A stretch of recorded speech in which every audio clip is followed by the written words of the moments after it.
我也高兴。一鱼二猪三律通，午夜的快递能发疯，太阳落山就是信号，天黑就是发车集结号。双价的快递车已经很辛苦，单价的快递车更像是铁人，日行千里对他们来说不在话下。凌晨还在南方这头，下午就到了北方那头，即使路过家门口，也没办法停下车来看一眼。小时候，乡愁是一枚小小的邮票，我在这头，母亲在那头。长大后，乡愁是一张窄窄的船票，我在这头，新娘在那头。最远的路反而是回家的路，方向盘比媳妇陪她的时间还要长，车轮下滚过的是他们漫漫的青春。像他们这些长时间在高速上跑的长途货车司机，不能让自己太兴奋，因为驾驶的时间很长，需要一直保持高度的注意力，避免危险的发生。兴奋会让精力消耗过大，支撑不了他们长时间的驾驶工作。有时候实在太累，大脑甚至时常会处于待机状态，像是睡着了，却其实又没睡着。上眼皮一直跟下眼皮打架，实在顶不住了，也不能停，只能来上一根尼古丁，回魂。快递车有时效，不敢耽误任何时间，超时就得罚钱。别问要钱还是要命，他们其实没有的选择。面前这个明明92年却长得像82年的帅小伙，是我们本次拍摄的主人公张师傅。他的老伙计是一辆福田欧曼16米5 4轴130方的厢式半挂车，20岁就接触了货车，到现在直到去年才结婚。本次行程的最后一趟，由张师傅一个人一辆车一包烟，浙江慈溪直达北京通州，全程1346公里，仅耗时16小时零19分。这对于他们运输快递的司机来说还不是最快的速度，倘若不是我们跟车拍摄，时间还能再缩短一些。张师傅不光会开车，还会制作冰红茶。这趟运送的货物是双11的快递，给的时间不多，只能一直顶着限速开。发动机的咆哮声和阵阵刺耳的报警声伴随了他这整整16个小时的路程。张师傅常年在外漂泊，没有固定的地方，今儿在云贵川，明儿可能就到了京津冀。像他们这些全国跑的货车，哪里有假就往哪儿跑，没有固定路线。拍摄组也是好不容易才有机会能赶上他这趟行程。中午的10点35分，我们匆匆跨越上千公里，赶到位于江苏南京的建邺区，与张师傅会合。昨日他刚从北京连续开了17个小时，早上赶到的南京。此时趁着工人在后面紧张有序的卸货，他抓紧时间补个觉。要不晚点了，拉快递的就是最大的毛病，就是容易罚款。看，昨天晚上680，今天早上360。张师傅给我们看了他前几天的行程，到今天已经是连续高强度工作了快3天时间，几乎没怎么睡过觉。由于临近饭点，他也不打算再睡了，起身到工地旁的小摊解决午饭。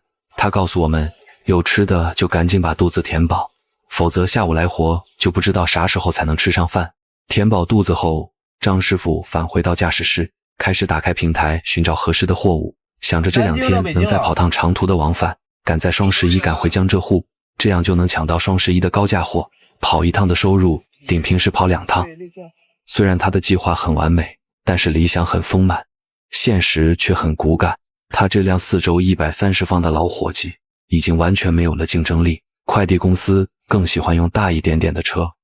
直至下午的4点，他依旧没有找到货物。越临近下班点，他今天发车的希望就越渺茫。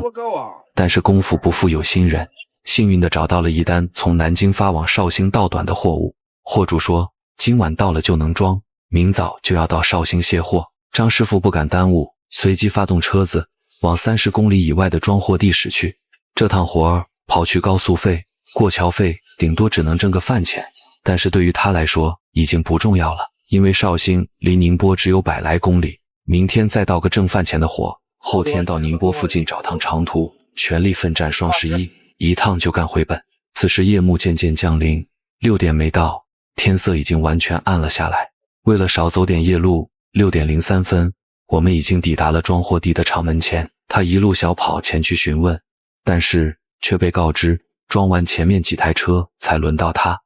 由于已经过了饭点，此时我们只能饿着肚子在车里等待，什么时候能装上全凭运气。晚上的8点20分，工人开着叉车，带着货物姗姗来迟。本次运输需要装41个木箱，但是晚上只剩下1个工人在上班。对于这趟来之不易的活，张师傅也没有再斤斤计较，二话不说爬到车厢里帮忙码货。2个人配合，货物装得很快。晚上的9点18分，总算是完成了装车工作。将车驶出厂区后，路旁随便寻了一家快餐店，解决今日的晚饭。吃饭的时候也没闲着，他还打开手机翻看明天的货物。这个季节，南京已经开始降温，路上的行人已经穿上了外套，但是张师傅却依旧是一件短袖。他告诉我们，他这是担心穿暖了会犯困，为了保持清醒，只能通过这种方式来提神。接下来还有很长的路要跑，从南京出发没多久，导航上显示前方堵车，红彤彤的一片。他心里盘算着是否换一条路线，否则堵个几小时，明天不一定能按时交货。深夜里，高速上行驶的货车并不少，大家都在拼着命地往目的地赶。张师傅强撑着困意，一直熬到了凌晨的3点05分。昨天从北京赶到南京，只睡了几个小时，此时距离目的地还有不到100公里。他终于是稍微松了口气，把车驶入会稽服务区，车一停稳，喝了点热水，就爬到床上倒头睡了过去。清晨的6点24分，趁着叔叔还没上班收过路费，我们带着没开机的大脑，跟着张师傅匆匆踏上行程。1346公里，横跨中国4省，次日到达的快递都是什么样的人在运送？自江南绿到塞北黄，一路花草化作沙，从浙江慈溪到北京通州，单人单车只需要仅仅16个小时的时间。自各大公司开始竞争，相继推出了次日达等类似的高效快件，快递司机们路上消耗的时间都被计算精确到分钟。他们像是没有知觉的机器，飞驰的速度越来越快，但口袋比起往年却是日渐干瘪。全国有 70% 的货运量是由公路货运承担的。如果高速公路是中国经济的动脉，那么货车司机就是流淌其中的红细胞。继昨日连夜从南京出发，我们今天行程的目的地是浙江的绍兴。此时我们距离还有不到100公里，仅仅只睡了3个多小时的张师傅，趁着叔叔还没上班收过路费，匆匆踏上行程。清晨的7点32分，已经临近卸货地的厂门前，货主答应好到了就能卸，但迟迟到了10点才等来前来卸货的工人，依旧是张师傅和另外一个工人配合着卸货。他在车厢里用地牛把木箱往外推，工人在下面用叉车摆放到指定位置。当卸货完成后，穿过还在建设中拥挤的厂区，张师傅还不能马上离开，平台上还压着200块的回单信息费，需要找人签单，再把单据寄回给发货的货主，才算完成他这一整趟的运输工作。本想着今天早早到就能把货卸了，下午还能再找趟到短的货，就目前这个情况看来并不理想。张师傅只好先把午饭解决了。要是签个字儿再等他妈一下午，能把人气死了就。我操，对了，老板来了没有啊？签字的？来了，在路上，人着快来了。此时时间已经来到了正午的11点20分，在等待快递小哥来收件的时间，张师傅又打开了平台，开始物色合适的货物。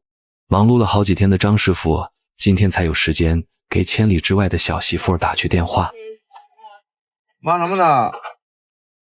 你这是不跟我说话，你应该不是跟我说话的吗？谁不跟你不说话了？这不忙完了吗？找货的时间过得很快，临近黄昏也没有找到一单活，加上另外一个不好的消息，这趟拉来绍兴的活运费迟迟没有到账，今日工作并不算顺利，只能草草收场。张师傅找了个安全的地方，把车停下来，今晚就在福田大宾馆过夜。据他多年的经验判断，一定能找个高价货回北京。他兴致勃勃地发了条朋友圈：宁波到北京低于12000勿扰。殊不知一语成谬，明天他求爷爷告奶奶也无货可拉。邮费他妈的，邮费不到1000，高速费花了900，我日他妈了，我给了他了都，我还他妈加了我还给了他380块钱。我约晚上我给了他380，电话不接，我操！直至晚上的8点，张师傅躺到床上还没有收到运费，货主电话也没再打通过，但这也并不影响他带着12000的美梦早早睡下。经过一晚上的休息，清晨的7点27分，张师傅还没起床，就开始找起了今天的高价货，踌躇满志的要大干一番。今天就指定拉高价，你来吧。你相信哥哥就对了。没曾想今天的价格并没有让他美梦成真，价格一千的往下掉，找来找去也没有合适的货物，完全没有了刚开始的豪情壮志，蜷缩在驾驶室里坐立不安。这价格不能往上说啊，这价格不能说，千万不能说，这价太低了。好在合作过的老货主给他安排了一趟1万出，点头。不过运费并没有达到他的目标，为了避免夜长梦多，张师傅应承了下来，随即赶往100公里外的慈溪装货。刚驶离绍兴没有10公里，没有意外的话，还是出现了意外。老货主给他打来了电话，告诉了他一个不好的消息，快递公司临时把这趟货取消了。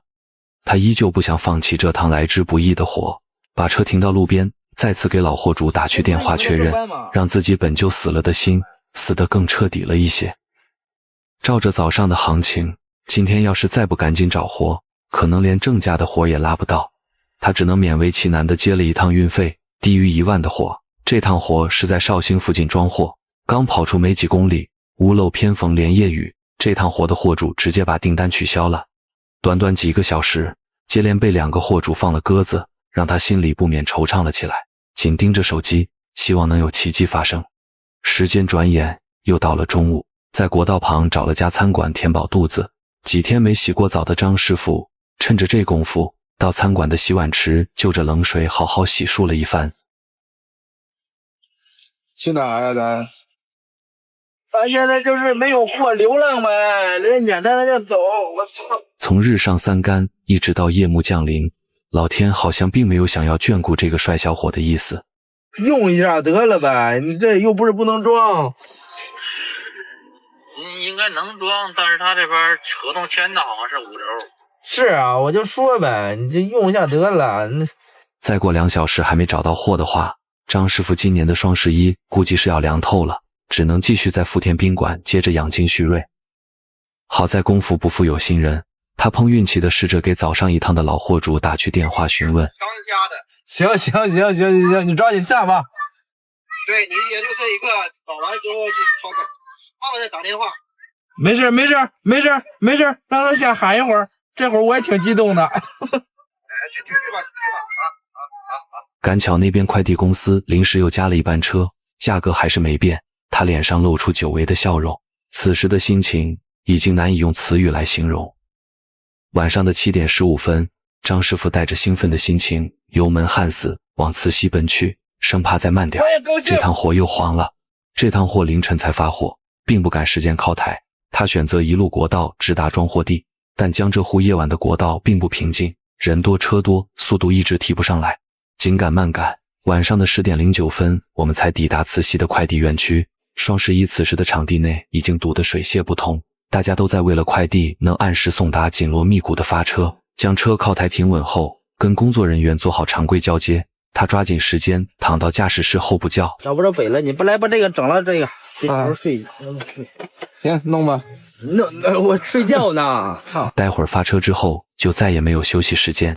凌晨的2点53分，当大伙儿还在睡梦当中，这群运输快递的铁人们才是他们一天工作的开始。张师傅带着强行开机的大脑，一刻不敢耽误，向北京出发，顶着限速发出的报警声，与时间赛跑。一路上风驰电掣，一辆接着一辆的超，跨过杭州湾跨海大桥，一眨眼8、9公里就过去了。天空渐渐泛起了鱼肚白。聊起刚接触快递车的时候，他制作冰红茶的技术也并不熟练。他说你少喝点水，我说不行，我该喝的喝，结果憋不住了。人家说你自己想办法解决吧，或者咱尿不出来就站着，我就站起来然后尿。如今他边开车边制作也游刃有余。我们从南往北一路上没有停车休息过，只有北斗报警后才驶入服务区，用不到1分钟时间滋养了大地，紧忙又接着踏上行程。提起刚结婚的媳妇，他欲言又止，也偶有被埋怨回家少，但赚钱跟顾家只能选一样。此行张师傅全程没有吃任何东西，连水都不敢喝大口，吃饱了就会犯困。他担心撑不到北京就要睡觉。他拉快递已经被罚怕了，罚一次就相当于白跑。有一次拉 SF， 大雪封路缺失轨迹，被罚了1000多；拉 JT 睡过头，晚点了4小时，罚了2000多。这些都是多年来的教训。正当我们驶至荣乌高速路段，天空上充斥着这厚厚的雾霾，张师傅眉头紧锁，不由得担心了起来。每年一到冬季，这条道路时常会因为雾霾而封路，只能加快速度跑出去。转眼我们来到了进京检查站，此时距离卸货地还有不到30公里。好在今天的车流不算太大，10几分钟就顺利的通过。他这辆京牌的货车有天然的优势，不用办理通行证，担心限行的问题，全北京大部分货物都是由他们这些京牌的货车往里运送。晚上的6点34分，张师傅强撑着意志，总算是抵达了位于北京通州附近的卸货地。他的脸上写满了疲倦，驶入场地内，将车靠好台，赶忙寻找食堂，吃上他今天的第一口热饭。连走道的功夫，他依旧没有闲着，打开手机，又开始物色下一趟活。2个馒头3个菜，他已经吃不出是什么味道。饿了一整天，吃着吃着，大脑直接处于宕机状态。他可能还在想下一趟活到底在哪。